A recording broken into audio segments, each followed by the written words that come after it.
Eles conseguiram fazer um negócio inesperado, me tirou um sorriso da cara. Ah, que legal essa cena. Fala, gente, voltamos aí com as impressões semanais de Solo Leveling, a história do caçador mais fraco da humanidade, que depois de um determinado evento ganha a habilidade de evoluir de level e muda de vida completamente, de aparência e de personalidade também. Inclusive, nem daria pra imaginar ele com a personalidade anterior dele, ameaçando alguém como ele fez nesse episódio. Que também foi a despedida de uma personagem aí que muitos que não conhecem o material original, na verdade, até quem lia o material original na época, achou que ela seria uma heroína muito importante, por ser apresentada como protagonista logo no começo da história, mas não, o autor descartou ela e alguns acham um desperdício isso. Eu acho também, mas por outro motivo. Eu não me importo que uma outra personagem tenha tomado lugar como heroína principal, mais à frente na história. Mas essa personagem tinha uma coisa que dava pra fazer com ela que deixaria a história muito, muito mais interessante. Então eu vou comentar mais à frente sobre isso no vídeo. E também uma cena muito legal que eles fizeram, que não tinha no original e não tinha no mangá também. Botaram uma música ali do Sawano por trás e ficou muito legal a cena. Foi o que mais se destacou nesse episódio pra mim, na verdade. Porque eu não esperava aquilo, esse tipo de melhoria aí nessa parte da história. Que é basicamente um respiro antes do arco final aí que foca nessa parte, que já tá na opening, a luta contra o Igris. E também a quest da mudança de classe, que é um ponto bem importante da história. Deve ter muita gente ansiosa pra ouvir uma certa frase aí do protagonista, que deve encerrar a temporada. Mas, bom, vamos lá comentar o que teve mais interessante nesse episódio. Como sempre, quem puder, apoie o canal, vire membro. Você ganha vídeos extras toda semana, já tem mais de 800 acumulados, e você ainda ganha acesso ao chat exclusivo dos membros a partir do Plus no Discord, onde vocês têm acesso a mim o dia inteiro. E o mais importante, você vai estar apoiando mais aí no meu trabalho. Então quem já é membro, muito, mas muito obrigado. E quem não puder, só dá um like aí, se inscreve no canal para não perder nenhum vídeo. Ou vídeos aí de Solo Leveling. E, bom, gente, esse episódio foi mais tranquilo, em comparação ao anterior. Começa o John Rei basicamente se despedindo, até cancelou lá o encontro dela com o protagonista, devolvendo seu objeto a ele, e dizendo que vai pra casa, porque ela não serve pra ser uma Hunter. Olha, nisso eu concordo. Na verdade, qualquer um que viu tudo do anime até agora deve concordar. O anime até pegou um pouco mais pesado em cima disso. Deixou ela mais incompetente do que ela era no original. E ela não era tão competente assim no original, vale dizer. No mangá também não, mas o mangá tentou dar uma melhorada, uma amenizada pra ela.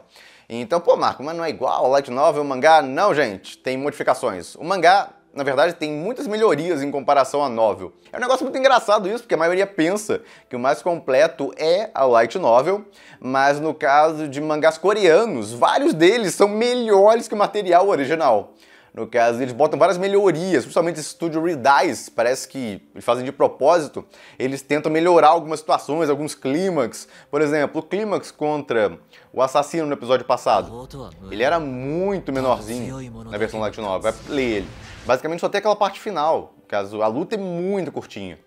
Enquanto no anime teve uns 3 estágios dessa luta. O protagonista se fere todo, ele não se fere daquele jeito no material original. Enquanto no mangá, ele ficou todo ferido, teve que usar aquela cura lá, no caso completa no corpo dele, que é a recompensa daquela quest diária que ele faz, enquanto na Light Novel não teve nada daquilo. Então tem uma lutazinha no começo, eles falam uma coisinha um pro outro, aí decidem que a velocidade de ambos está relativamente parecida, o protagonista recebe a quest pra matar o cara, usa aquela habilidade dele de reduzir metade dos atributos, e enfim, acabou. Basicamente matou o cara. Então soa muito mais fácil, na verdade, no original, e a impressão que dá é que o protagonista estava enrolando a luta pra receber a quest, caso que ia recompensar ele se ele matasse o cara. A impressão que você tem o tempo inteiro lendo é isso.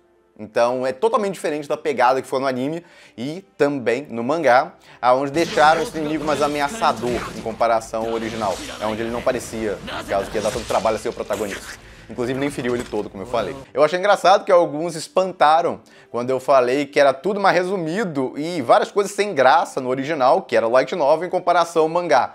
Porque geralmente o mangá é uma versão mais fraca, por mais que seja uma boa adaptação, ainda é inferior ao original. Aqui não. No caso, eu venho comparando mais certinho. A primeira vez eu dei só uma olhada na Light Novel, no caso eu preferi o mangá, continuei no mangá.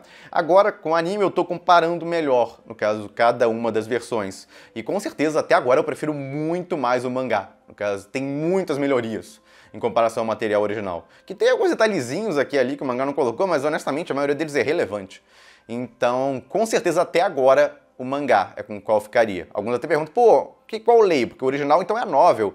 Leia o mangá. É uma versão bem superior, com várias melhorias, principalmente nos clímax e lutas. E o anime tá tentando melhorar mais isso ainda. Não fez um trabalho fantástico no episódio anterior, mas em comparação a como essa luta foi na novel, ficou bem melhor. E o que mais faltou ali foi uma música nessa parte aí, da finalização da luta. Não teve grandes problemas fora isso. Eles até botaram essa animação e foi bem bacana. Parece até que o protagonista tá fazendo uma expansão de domínio ali. Mas é só a habilidade dele que deixou o cara meio travado, já que reduziu 50% dos atributos dele. Inclusive, eu comecei a fazer alguns testes. E olha só o que acontece quando você pega aquela cena que foi basicamente toda muda, o clímax mesmo daquela luta, e coloca uma trilha sonora. Não é perfeito, o ideal era uma trilha sonora específica, mas como a gente não tinha uma específica para essa cena, eles não criaram uma, então eu peguei uma trilha que já existia do episódio 7 aí e encaixei nessa cena. Era o que funcionava ali, na minha opinião, embora não seja perfeito. Eu já achei que ficou muito melhor em comparação à versão original, que deixaram praticamente mudo. Tinha um negocinho por trás, mas era muito baixinho. Então foi isso que faltou aí, porque a parte da animação e tal, a adaptação não ficou ruim. Alguns ficaram dizendo que tá horrível e tal, baixo nível pra caramba, tudo estático aonde, gente? Teve uma parte mais baixo nível no comecinho da luta, mas depois foram aumentando o investimento quando chegou no grande clima, tudo fluido lá, bem feito. Então o que faltou ali foi uma direção melhor, empolgar mais na luta, uma trilha sonora, decente.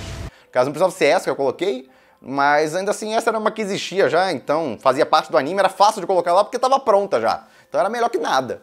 Então, comentem aí a opinião de vocês, o que vocês acharam, se gostaram mais dessa versão aí que eu testei, ou não, preferem a versão original com tudo mudo. E bom, essa personagem aí, a gente volta de novo ao original com ela.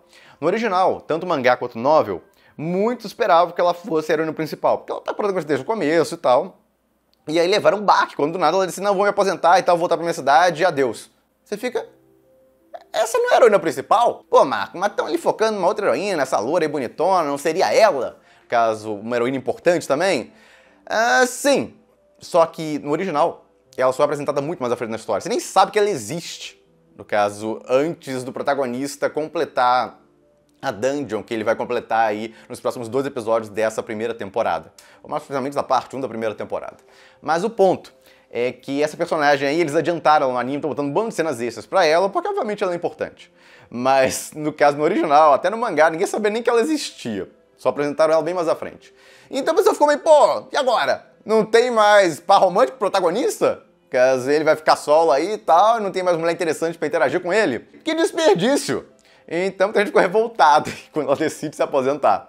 Mas, gente, levando em conta tudo que a gente viu até agora, que o autor fez com ela, claramente não era uma personagem que ele queria dar relevância alguma. Porque ela, ao invés de melhorar, ela só piora. O anime tentou, inclusive, reforçar esse aspecto. No caso, no original, o autor não dá bola nenhuma, uma personagem bem relevante lá. No caso, aquelas cenas dela lá, mal, no quarto dela e tal, meio depressiva, nunca existiram no material original. No caso, inventaram isso pro anime pra dar um peso maior ao psicológico dela e tal, que tá perturbado. No caso, deixaram bem claro lá que aquela situação que teve no episódio 1 e 2 deixou ela com trauma pra sempre, ela não consegue se recuperar daquilo. Então isso aí o anime fez um trabalho bem legal. Embora alguns não tenham gostado de deixar ela mais patética do que ela já era, no caso no mangá e na novel. Por exemplo, no episódio passado, ela não consegue usar a magia lá pra curar o cara, enquanto no mangá o cara só pede pra ela não curar ele. No caso, pra deixar ela porque é uma armadilha pro outro. E teve também no original, onde ela nem precisa curar o cara porque o cara nem luta. No caso, aquela luta lá desse cara nem existe. Então, propositalmente, o anime tentou deixar ela mais patética. Caso até quando precisa que ela cure alguma coisa, ela não consegue. Eu, na minha cabeça, lá na hora, pô, acabou a mana. Então, de novo, essa mulher não tem mana, porque eu sou obcecado com RPG. Então, se o mago não consegue executar uma magia, ele tá sem mana. Mas aí, realmente, se você analisar todo o trabalho que o anime fez de cenas extras com ela, no caso, focando muito no psicológico, ela não conseguiu executar magia aí porque tava com bloqueio psicológico mesmo. Ela tem que se concentrar para usar magia e ela não conseguia, estava muito nervosa, com muito medo lá para executar uma cura. Então, realmente, alguns argumentaram nos comentários sobre isso, que achavam que era mais isso do que sem mana, e faz muito mais sentido, até porque ela não usou quase magia nenhuma nessa dungeon aí pra ter ficado sem mana tão rápido. Mas, de novo, isso aí é uma cena original do anime. Então, não tem uma resposta, por exemplo, no mangá tem resposta, ou então tem a resposta, por exemplo, na novel. Não. Você não vai encontrar resposta nenhuma quanto a isso, porque eles inventaram essa cena dela não conseguindo executar a magia no anime. Mas eu acho realmente, se fosse comparar a falta de mana ou o problema psicológico faria mais sentido aí. Então fica a nível de informação. Então, com tudo isso que a gente viu dela, criou-se uma construção perfeita pra ela, pô, não dá. Eu tentei superar meu trauma, mas não consegui. Então, a pena. Personagem bonita e tal, tinha potencial, dava pra tentar desenvolver ela pra ela superar o trauma. É muito mais interessante ver alguém que dá a volta por cima numa história, comparado a alguém que, no caso, só fica levando na cabeça, aceita aquilo, piora, fica com trauma e nunca se recupera. Isso existe. Não é que não exista, mas não é interessante esse tipo de história. Você quer ver a história de alguém que vai conseguir se recuperar e vai, no caso, ficar muito melhor depois com o tempo. Basicamente aquela história de superação. Histórias de superação são muito legais, te inspiram, te deixam basicamente alegre de ver que as pessoas podem sair, no caso do buraco que elas enfiaram lá, e ter uma vida melhor. Então, isso aqui eu abstraí para um bando de coisas, mas eu tô falando a nível psicológico. Então, eu achei um desperdício, como muita gente, essa personagem e o que o autor fez com ela. Então, o que dava pra fazer com essa personagem? No caso, supomos que o autor não quisesse ela pra companheira do protagonista. Bom, você poderia matar ela. Eu sei, deve ter um bando de gente me olhando meio... Tá maluco? Eu sei, mas olha só. Se você tivesse matado ela, você teria sido realista, mostrado que tem personagens, no caso de uma história lá, que não vão conseguir superar os traumas e tudo mais, só que você teria criado uma situação de impacto. Você teria criado uma situação climática e daria utilidade a ela. Você não mataria só ela, no caso, vamos matar, no caso, porque não tem nada a fazer com ela mesmo. Não. Você mataria essa personagem enquanto o protagonista estava lutando com o cara, mostrando que mesmo que ele tenha ficado forte, ele ainda não é capaz de proteger todo mundo à volta dele. Ele tenta até, mas ele falha. Então ele ainda consegue vencer esse assassino, no fim das contas, mas a Jeonhye morre. Ele salva ela inicialmente, tá, quando o cara é emboscado pra matar ela, então aquilo ficaria igual, mas depois, quando o cara fere o protagonista completamente, o protagonista não tem tempo de se curar pra ir deter o cara de matar ela. Então ela fica meio mal sangrando lá, e aí o protagonista consegue matar o cara logo depois, e aí ele vai até ela e ela tá morrendo lá, tá tão ferida, no caso perdeu tanto sangue que não consegue fazer nada, não consegue nem usar magia pra se curar, e acaba morrendo. Então você teria ainda o clímax legal do protagonista derrotando o cara, só que fundiria isso a um clímax dramático que vem depois. É o clímax do clímax, basicamente. Então teria uma cena toda bonita, com uma música triste por trás, e o protagonista decidindo, eu tenho que ficar mais forte, porque por mais que eu tenha melhorado pra caramba, eu não consegui proteger uma pessoa que eu me importava aqui. Então não seria muito mais interessante o autor ter feito isso? Eu achei. Sempre que eu penso nessa saída dela, ela sair e voltar pra cidadezinha dela e tal, e virar uma personagem, no caso que praticamente não tem mais foco nenhum na obra, eu achei que foi um desperdício, comparado a ter matado ela, gerando uma cena significativa pro protagonista que motive ele a ficar mais forte. Óbvio que tem a motivação depois, porque botaram um flashback do protagonista com aquele rank A falando pra ele que aquele rank S tá atrás dele, ou seja, ele tem que ficar forte, porque senão ele vai acabar morto. Mas a cena com a Jeonhye morrendo, na minha cabeça, teria sido motivacional melhor ainda e mais bonito o motivo, caso eu quero proteger as pessoas, quero ter poder pra isso. Então, é um desperdício. Mas essa é a minha opinião. Comenta aí o que você achou, por causa dessa possibilidade aí que eu levantei do que poderiam ter feito com a personagem, já que o autor não queria, por causa levá-la muito mais longe na história. Ou se você teve outra ideia interessante do que fazer com ela, comenta aí também. De qualquer forma, o protagonista se despede dela, diz que até um dia vai visitá-la lá na cidade dela. E é isso. Ele vai lá fazer as dungeons que ele combinou, as dungeons rank C, aquele amigo dele. Na verdade, parceiro de negócios, tá melhor que amigo aquilo ali. Mas, bom, ficou bem legal as cenas que eles criaram, que não existiam no material original, tanto no mangá quanto na novel. Deles enfrentando aí várias criaturas nas dungeons e tal. Ao mesmo tempo tem uma música do Sawan letrada ali, animada atrás. Então combina perfeitamente com a situação, umas transições de tempo ali, porque mostra ele indo pra casa, indo em outra dungeon, pra casa, então vai passando o tempo ali. Essa passagem de tempo com a música por trás é um negócio que eu sempre gosto. No caso, tem aí muitas obras usam isso. É um recurso bem legal. Então eu gostei muito dessa cena, porque eu não imaginava que teria ela. Foi um extra muito bacana, então um elogio pra staff. Eles não acertam em tudo, no caso eu reclamei lá, por exemplo, do clímax do episódio anterior, mas aqui fizeram um trabalho bem legal, um episódio que nem é tão importante assim. Eles conseguiram fazer um negócio inesperado, me tirou um sorriso da cara, que legal essa cena. Então, bando de luta aí não teve, foi tudo original, mas essa parte aí, por exemplo, teve. O protagonista enfrentando essas criaturas. caso Dungeon Rank C pra ele não é nada agora. E ele comenta também o level que ele tá, ele acha que ele tá entre o level B e o level A, então isso é interessante, ele pode ser, por exemplo, um A fraco agora, ou um B muito forte, então qualquer um dos dois serviria. O autor não dá pra gente, no caso, um rank certinho pra ele. É um negócio mais ou menos. Mas, bom, ele tá chamando atenção, teve até um cara lá de uma outra organização, do Tigre Branco, que ficou de olho nele, tá notando uma anomalia lá, no caso do que tá acontecendo à volta desse cara. E aí ele pesquisa sobre ele e tal, e vai até o protagonista, faz até uma proposta pra ele ir pra guild, Tigre Branco. Só que aí ele fala, pô, me ofereceram um prédio lá na outra guild. No caso, ele vai ganhar um dinheiro desgraçado. Então vocês têm uma oferta melhor que isso? Claro que não. Só que aí vem uma parte curiosa, ele ameaça o cara, ficou bravo, porque o cara ficou pesquisando sobre ele. Aí quer botar medo no cara e tal, pra ter cuidado, tá, não fazer esse tipo de coisa pelas costas dele. Mas é interessante que ele engana o cara também. Ele oferece pro cara pra vender até umas Dungeon Rank C que estão em falta no mercado, já que aquele cara que fez o contrato com ele comprou todas as mais recentes. E aí ele pega e vende pro cara muito mais caro. No caso, o cara achando que fez um bom negócio, porque tá sendo no mercado, só que aí logo depois ele desiste, no caso de comprar mais, e aí barateia o custo pra caramba. Então o cara pagou mais caro. Então é legal que aquele amigo dele se deu bem no processo. Porque ele ganhou uma baita grana, ele comprou por 150 milhões, e no caso ganhou 200 milhões por cada uma. Então ele saiu no lucro e agora pode comprar mais baratinho ainda, porque ficou barato de novo no mercado, depois que ele deu um tempo aí, uma pausa, no caso do protagonista fazer agora a quest que ele ganhou lá. Ele chegou num nível, no caso que tá bom bastante agora, para fazer a quest de mudança de classe, que é uma parte aí muito marcante do original. Não à toa, colocaram aí como final de temporada, caso os próximos 2 episódios são esse arco aí do Igris, que tem na Open, inclusive, algumas partes desse arco. Então estou muito curioso como é que vão adaptar isso. É uma parte que eu espero que eles invistam pra valer, pra impressionar realmente, o pessoal terminar no hype com a série, e esperando aí a parte 2. Pô, Marco, mas vai vir mesmo a parte 2? Olha, tem rumores que sim, que é um split score, solo leveling. E olha, não é só o boato, tá tudo fazendo sentido pra isso. Porque toda hora eles metem uma cena extra que não existe no original ou no mangá sobre o Diabo da Ilha. Essa Ilha aí das Formigas, que mostrou aí no comecinho do anime também.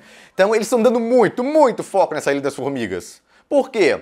Bom, isso aí é o clímax da primeira temporada do mangá, que termina no capítulo 110.